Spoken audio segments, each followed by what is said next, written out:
প্রায় ৯ বছর পর ভারতীয় সিনেমায় দেখা যাবে পাকিস্তানি অভিনেতা ফাওয়াদ খানকে। সম্প্রতি অভিনেতার আসন্ন সিনেমা আবির গুলালের প্রথম ঝলক প্রকাশ্যে এসেছে। ফাওয়াদের প্রত্যাবর্তনে খুশি তার অনুরাগীরা।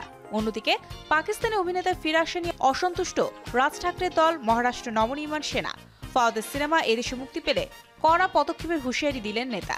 2016 সালে উরি সেনাঘাঁটিতে জঙ্গি হামলার পর থেকে পাকিস্তানি শিল্পীদের ওপর ভারতে নিষেধাজ্ঞা জারি হয়।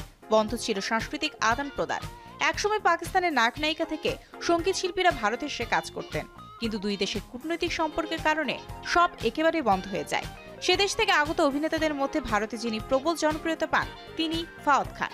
ভারতে মাত্র 2টি সিনেমা করেছেন, তাতে দর্শকের হৃদয় কেড়েছেন। এবার 9 বছর পর ফের প্রত্যাবর্তন হচ্ছিল তার, কিন্তু সেই নিয়ে শুরু হয়েছে জলখোলা।